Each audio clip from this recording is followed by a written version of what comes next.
Hello mga kalutong bahay. Magluto tayo ng sweet chili garlic oil. Ito ang sili. Food processor natin ito para madali lang. Pero hindi ko to inubos. Gumawa lang ko ng mga 1/4. Yan, 1/4 na sili. At saka sa bawang, 1/4 din. Gano'ng kadami ang sili, gano'n din ang bawang. Pero hindi ko napakita sa inyo ang pag-processor ko ng bawang. Pero gano'n pa rin ang proseso. Shout out mga kalutong bahay. Sana magustuhan ninyo itong ating ginawa ngayon. Maanghang to mga kalutong bahay, pero okay lang. Okay lang naman kasi masarap siya. Medyo manamis-tamis. Pampagana sa pagkain. Pwede isawsaw sa mga ulam na tulad ng mga fried. Kahit anong fried. Pork, chicken, or isda. Ayan na. Ito ang ating natapos na sili. Ganyan sa kadurog.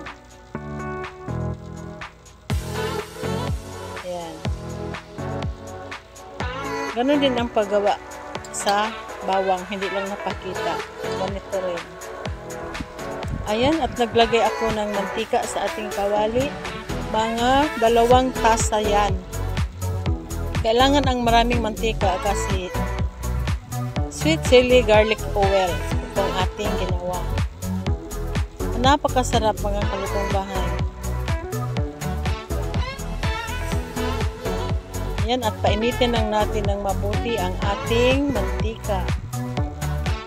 At habang hinihintay natin pag-init ng mantika, shout out muna sa aking mga team, sa aking ka-team, Team Stardom Pastilan at sa Golden Heart. Lahat ng aking mga members at mga subscribers. Para sa inyo ito aking niluto, aking ginawa ngayon. Subukan ninyo ito, madali lang naman itong gawin.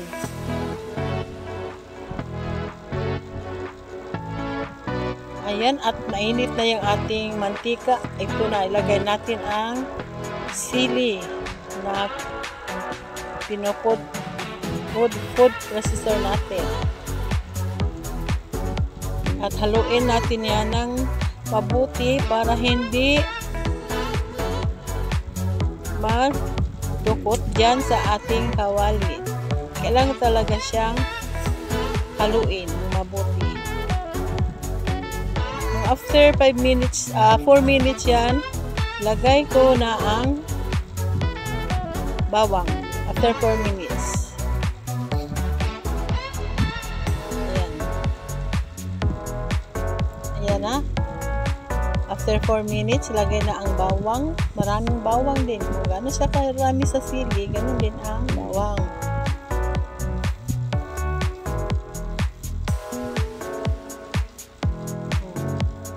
Haluin lang. Ayusin natin ang pag-ayos para mahalo talaga.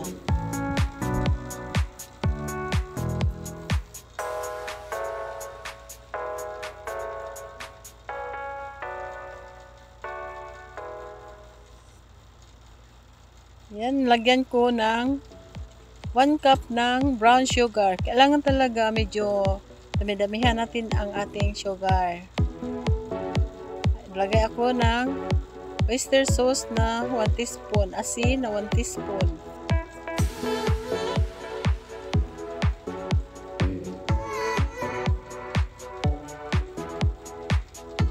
At ng ground black pepper.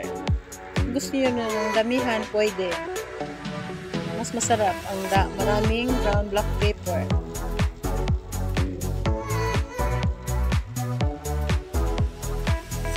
Haluin ng maayos. Shout out sa aking mga lahat ng kaibigan dito sa YouTube. Ayan, atakpan natin. Sandali.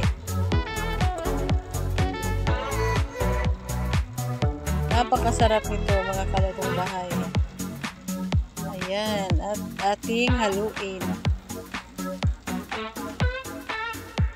Hindi pa yan ang consistency na hinanap natin. Kailangan pa natin yung i-simmer ng mabuti.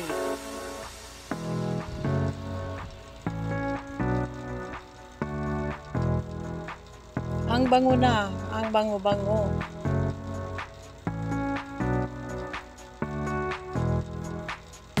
Ayan, at halo-halo ko lang ng maayos.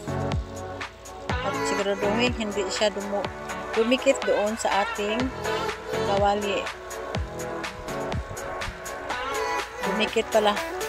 Kanina hindi ko na anuhan yung Tagalog sa mundukot. Dumikit pala.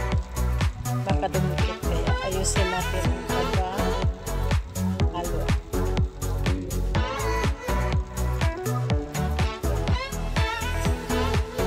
Ayan, takpan natin ulit.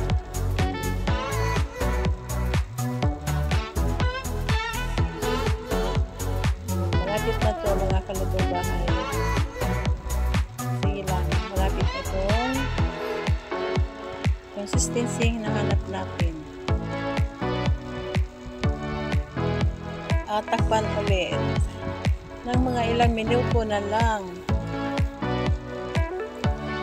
Ayan, tingnan nyo mga kalugong bahay.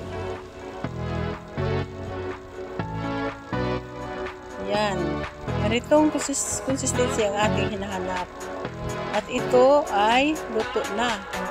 Sana nagustuhan nyo itong ating niluto ngayon mga kalugong bahay na masarap.